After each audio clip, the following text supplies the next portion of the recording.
Hello friends, एक बार फिर आपका स्वागत है हमारे चैनल हॉलीवुड डिकोडेड में। तो बिना वक्त गवाए मूवी एक्सप्लेनेशन की शुरुआत करते हैं।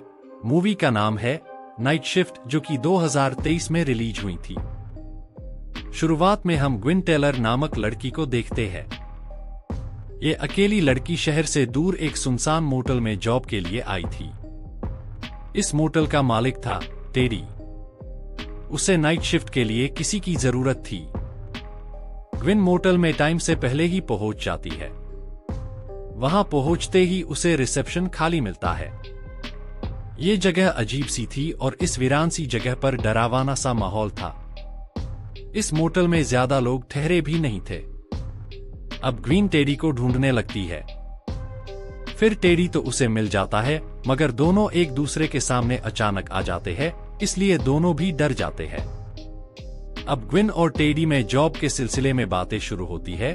ग्विन टेडी से कहती है कि मैं ये काम संभाल लूंगी, मुझे इसके पहले भी इस काम का एक्सपीरियंस है। फिर टेडी उसे मोटल दिखाता है।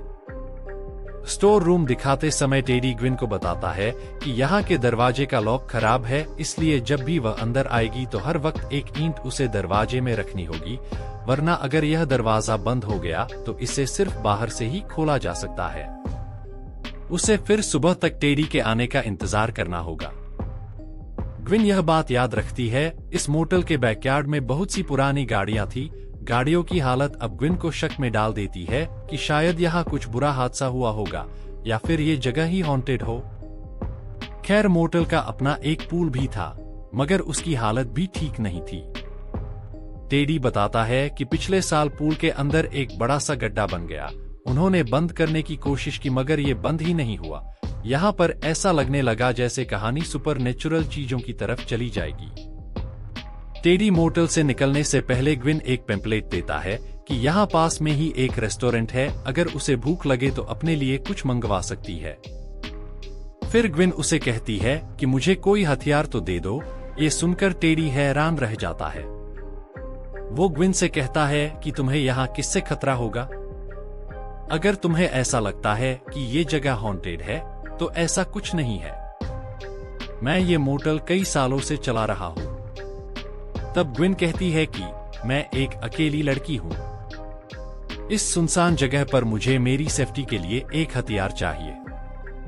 फिर टेडी कहता कि अगर मेरे गैर मौजूदगी में कुछ गड़बड़ होती है तो तुम पुलिस को कॉल कर सकती हो। ग्विन कहती है कि उन्हें यहाँ पहुँचने में आधा घंटा लगेगा। फिर टेडी उसे कहता है कि चलो ठीक है, यहाँ पीछे ही एक चाकू और कुल्हाड़ी पड़ी है, बस उसे लेना और अपने दुश्मनों को मार देना। टेडी तो उसे ये बात मजाक में कहता है।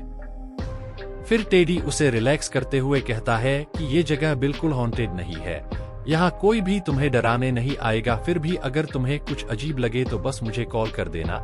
यह कहने के बाद टेडी वहां से चला जाता है। अब ग्विन एक बार फिर मोटल का चक्कर लगाती है तो उसे यह समझ आने लगा कि यहाँ बड़े बड़े चूहे भरे पड़े हैं। इस समय मोटल में सिर्फ एक ही रूम ऑक्यूपाइड था। ग्विन वहां जाकर दरवाजे पर दस्तक देती है। ग्विन असल में उसे यह बताने आई थी कि अगर उसे किसी भी चीज की जरूरत हो तो वो उसे बता दे। रूम 6 में एलिस नाम की एक अजीब सी लड़की थी। वो ज्यादा कुछ नहीं कहती, मगर ग्विन का ध्यान उसकी उंगलियों पर जाता है, जिस पर या तो खून लगा था या वो लाल रंग था। खैर, ग्विन उसे ज्यादा परेशान नहीं करती।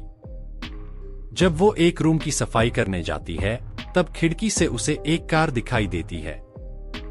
यह तो नहीं दिखाया जाता कि उस कार में कौन है, मगर यह बात साफ थी कि उसमें जो कोई भी था वो ग्विन पर नजर रख रहा था। ग्विन उसे इग्नोर करके तुरंत रिसेप्शन में आती है और अपने लिए खाना ऑर्डर करती है। इसके थोड़ी देर बाद रूम 13 से अचानक कॉल आता है, मगर रूम 13 तो खाली था। डरते हुए ग्विन जैसे ही कॉल उठाती है, तभी दूसरी तरफ से उसे किसी औरत का हंसना सुनाई देता है। अब घबरा जाती है और वो एक चाकू को उठा लेती है। हाथ में चाकू लेकर ग्विन डरते डरते रूम 13 में चली जाती है। अंदर तो कोई नहीं था, मगर फिर भी ग्विन को ऐसा महसूस हुआ कि कोई उसका पीछा कर रहा है। जैसे ही वो फोन चेक करने वाली थी तो फ्रंट डेस्क से उसे कॉल आती है। अचानक किसी औरत का भूत उसे अपने पीछे नजर आता है। तभी वो भूत ग्विन की कान में कहता है, इट्स फॉर यू, जिससे वो घबरा गई और तुरंत वो उस रूम से बाहर भाग आती है। उसे बाहर भागते हुए एलिस देख लेती है। एलिस उससे पूछती है कि तुम ठीक तो हो, मगर ग्विन समझा नहीं पाती कि उसने क्या देखा।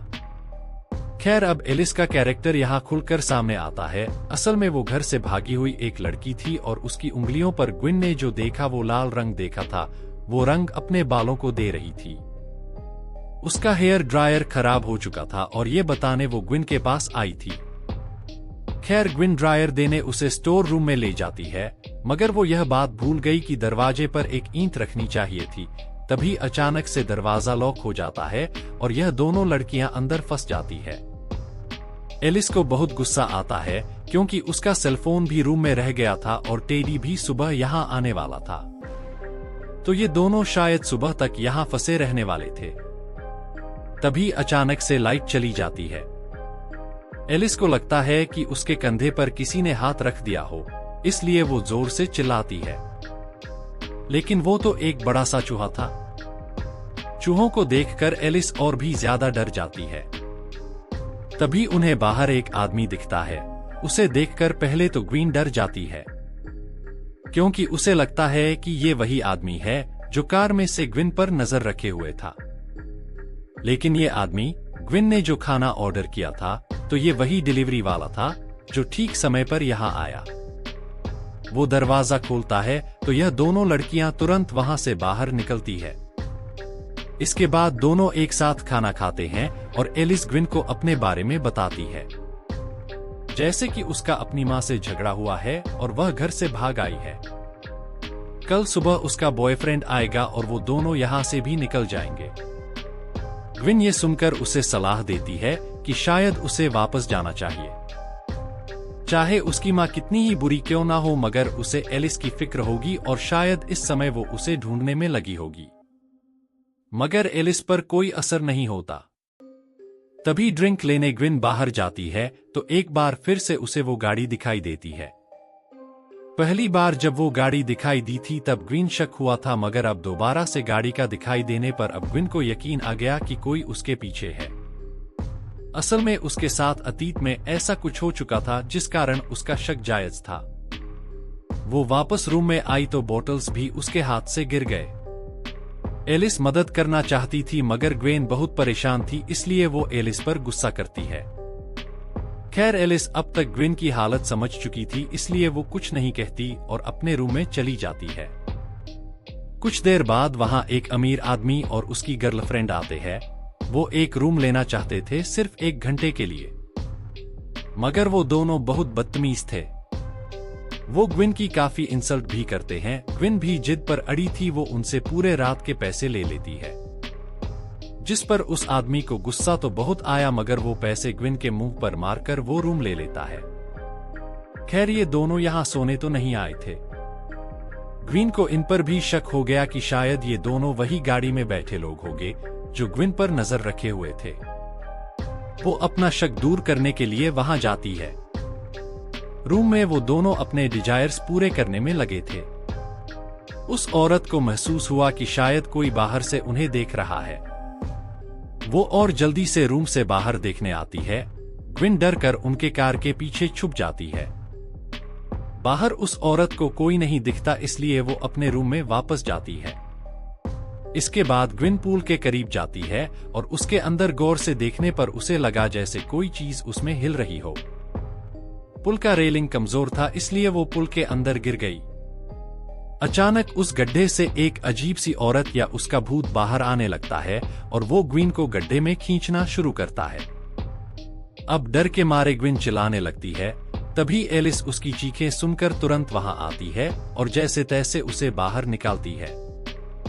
एलिस उसे पूछती है कि क्या हुआ, मगर ग्विन इस बार भी खुद को पागल साबित नहीं करना चाहती थी, इसलिए वो एलिस को सच नहीं बताती।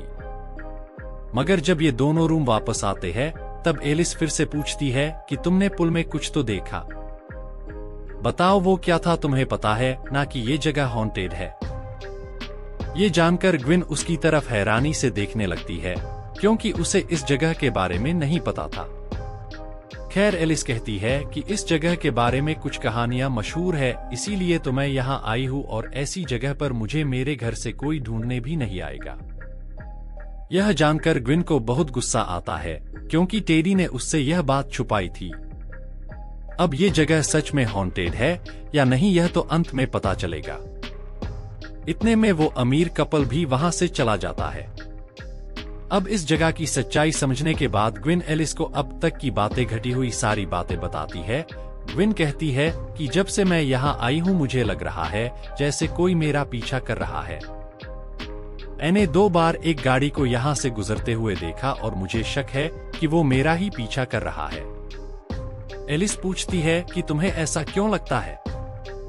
तब वो उसे अपने पास्ट के बारे में बताती है और कहती है कि जब मैं छोटी थी तो वाल्टर ग्रे नाम का पागल आदमी हमारे घर में घुस आया था। उसने मेरी माँ और बहनों की हत्या की और मुझे भी मारना चाहा, मगर खुशकिस्मती से मैं बच गई। मैं फिर उस पागल आदमी को पागलखाने में भेज दिया, मगर 2 दिन पहले वो वहां से भाग निकला है और अब मुझे लगता है कि वह मेरे ही पीछे है। ग्विन के पास एक नेकलेस था। वो नेकलेस एलिस को दिखाकर वो कहती है कि यह मेरी माँ का था, मगर जिस रात उनका कत्ल हुआ यह नेकलेस भी गायब हो गया। मुझे यकीन था कि यह नेकलेस वॉल्टर ही ले गया था। 2 दिन पहले ही यह मुझे मेरे मेल बॉक्स में मिला। मुझे लगता है कि यह नेकलेस मेरे लिए एक मैसेज है कि अब वो अपना अधूरा काम पूरा करेगा। यह सुनकर एलिस को काफी बुरा लगा। वो ग्विन को सलाह देती है कि उसे तुरंत पुलिस को इस बारे में बताना चाहिए। ग्विन पिछले 2 रातों से सोई भी नहीं थी और उसे उस गाड़ी की हरकतों पर पूरी तरह यकीन नहीं था, इसलिए वो पुलिस को कॉल नहीं करती। फिर जाते जाते वो एलिस से कहती है कि तुम अपना दरवाजा बंद ही रखना। एलिस कहती है कि मैंने तुम्हारी कही हुई बात पर सोचा और मैंने अब फैसला किया कि मैं घर लौट जाऊंगी और अपनी माँ से माफी मांगूंगी। अब ग्विन रिसेप्शन पर पहुंचती है, तभी उसे सीसीटीवी कैमरा में एक भूत नजर आता है। ग्विन बाहर देखने जाती है तो एकदम से वो भूत उसके पीछे आता है। ग्विन एक बार फिर डर जाती है। अब वो मोटल के फोन से टेडी को कॉल करती है। वो काफी गुस्सा लग रही थी। वो कहती है कि घटिया इंसान, तुमने मुझे सच क्यों नहीं बताया कि यह जगह हॉन्टेड है? जब से मैं यहाँ आई हूँ मुझे अजीब अजीब सी चीजें नजर आ रही है। मैं यहाँ और नहीं रुकने वाली।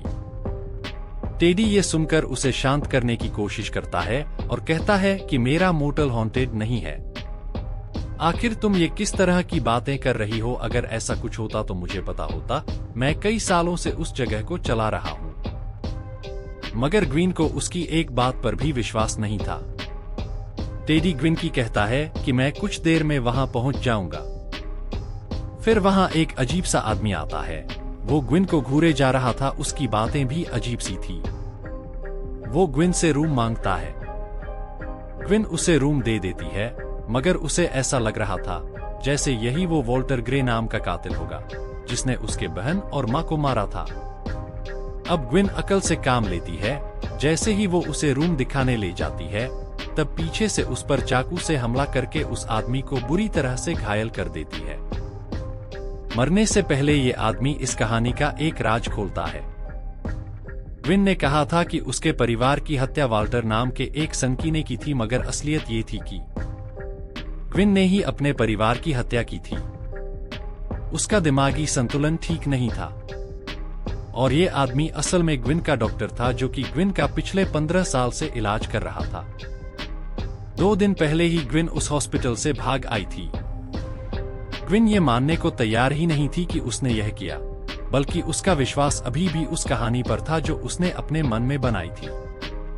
अब हमें ये भी समझ में आता है कि ग्विन को जो भूत बार बार दिख रहे थे वो भी बस ग्विन के मन के एल्यूशन ही थे और वो भूत उसके माँ और बहन के भी हो सकते हैं। ये जगह हॉन्टेड नहीं थी। ये डॉक्टर भी यहाँ ग्विन को पकड़ने ही आए थे, क्योंकि वो जानते थे कि ग्विन कितनी खतरनाक है। असल में इस डॉक्टर के साथ 2 नर्स भी आए थे। ग्विन उन्हें भी मार देती है। एलिस अपने रूम में थी, उसे कुछ आवाजें सुनाई दी। ग्विन की फिक्र से बाहर आ जाती है। वो जैसे ही दूसरे कमरे में आती है तो उसे डॉक्टर की लाश मिलती है, जिसकी जीभ भी काट ली गई थी। तभी एलिस समझ जाती है कि ये सब ग्विन ने किया है और वो वहां से भागने लगती है, लेकिन ग्विन उसे भागने नहीं देती, वो एलिस को मार देती है। जब टेडी वहां पहुंचा तो ग्विन ने उसे भी नहीं छोड़ा।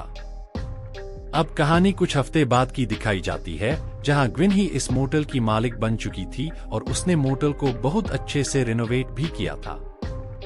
तब एक गेस्ट बुकिंग के लिए आता है। तभी दीवार पर हमें खून का निशान दिखाया जाता है। इसका तो यही मतलब हो सकता है कि जब भी यहाँ कोई रहने आता होगा तो ग्विन का वो खतरनाक रूप सामने आकर उसकी हत्या करता होगा। तो फ्रेंड्स, नाइट शिफ्ट नाम के इस फिल्म का अंत यही होता है। उम्मीद करते हैं यह कहानी आपको पसंद आई होगी। वीडियो अच्छी लगे तो लाइक करके चैनल को सब्सक्राइब करना ना भूले। फिर मिलते हैं।